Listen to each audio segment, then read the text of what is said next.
Every 2 weeks, retired teacher Ludmila Slavinska bakes stuffed buns known as pyrishki.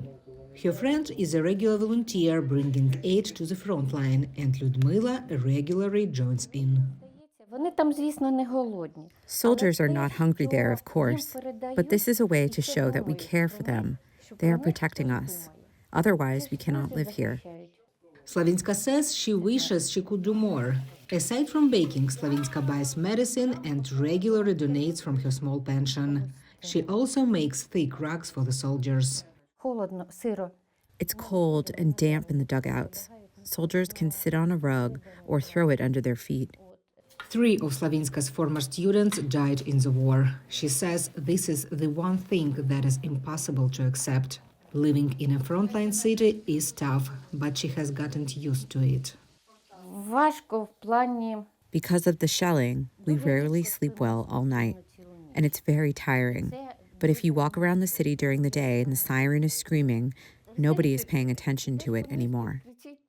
For Valeria Ilyushenko, the head of the oldest children's dance studio in the city, the first months of Russia's full-scale assault were the most difficult.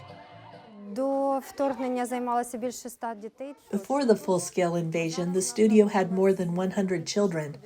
Now there are about 60 left. Parents are taking the children out. There are no concerts and large gatherings are not allowed in the city, but dance classes are still held regularly.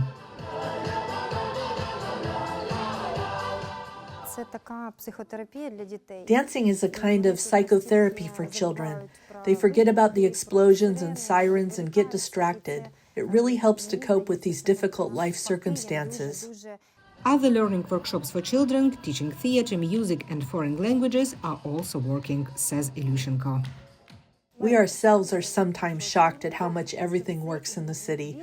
Even new businesses are opening. Vita Ivanova took a risk and opened a coffee house amid the war in summer 2023. I thought, why be afraid? If there's a great desire, you must do it. And at that time, the front was not yet so close. She says it's not easy to work, especially when there are power outages, but there is no shortage of customers. Although it's obvious that people are trying to save money, coffee is cheaper, it's bought more often. But there is less demand for more expensive desserts. Ivanova left the city in 2022, but decided to come back. She says now, as Russia continues its offensive in Donbass, she admits she is scared, but she also remains optimistic. No one whom Voice of America interviewed is ready to leave the city yet. In the meantime, Ivanova is dreaming of opening another coffee shop. Lesia Bakalets, VOA News, Pavlohrad, Ukraine.